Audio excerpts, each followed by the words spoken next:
I decided to take on a 7-day challenge to see how much I could earn with a newly monetized YouTube Shorts channel. The results? Let's just say they were far from what I expected. On the first day, I uploaded 3 shorts. Within just 3 hours, the results started coming in. They weren't groundbreaking, but we managed to hit 2,300 real-time views, with 1,300 views in the last 60 minutes. Not bad for a new channel, right? My ultimate goal for this experiment was to reach 1 million views by the end of the week. The question was, can uploading shorts really become a sustainable source of income? For this challenge, I committed to uploading 3 shorts every single day. The content strategy was simple. Short clips of animals paired with voiceovers and light editing to tell engaging stories. I figured this would give me the best shot at going viral.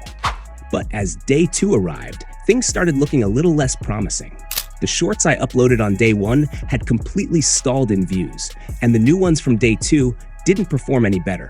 Just when I thought things were going downhill, one of my earlier shorts unexpectedly gained traction, climbing to 10,000 views in the last 48 hours. That little boost gave me the motivation to keep going. By day 3, the trend continued. I uploaded 3 new shorts, and while they only gathered a few thousand views, it felt like progress. Still, I needed a breakout hit to make this challenge worthwhile. On day 4, things began to pick up slightly. The channel hit 14,000 total views, but ad revenue remained disappointing, just 34. Most of the shorts were maxing out at around 2,000 views, and the RPM, or revenue per 1,000 views, was only $1.03. Each short took me about 20 minutes to create. The process was simple.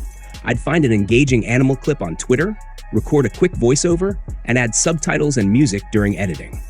Shorts are fast and easy to produce, but with RPMs this low, it was hard not to question if they could ever lead to a sustainable income. By day 5, the experiment wasn't looking good. None of the shorts had crossed 5,000 views, and the low RPM meant I hadn't even earned $1 yet. Realizing I needed a new approach, I spent the last 2 days doubling down on what had worked so far, focusing on storytelling and using viral, highly engaging clips. Day 6 was rough. For the first time during this challenge, I saw 0 views in my real-time analytics for the last 60 minutes. It was a hard pill to swallow, but I chose not to upload anything that day. Instead, I spent time planning my final 3 shorts, hoping for a strong finish. On the last day, I uploaded the final 3 shorts with just 12 hours left to go viral. Unfortunately, for the first few hours, all 3 videos sat at 0 views. This had never happened throughout the challenge, and it felt like the worst possible way to end. When it was time to review the results, here's what I found. Over the 7 days, the channel achieved a total of 23,811 views. While it was far from my million-view goal, it was a reminder that shorts tend to perform better over time as more videos are uploaded.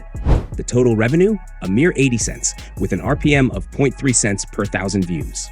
This experiment revealed a few key takeaways. Shorts are quick to produce and have the potential to go viral, but they're not a reliable way to earn significant income in the short term. Consistency, scaling your uploads, and choosing engaging content are critical for long-term growth. For now, building a sustainable income with shorts seems to require patience, persistence, and a bit of luck.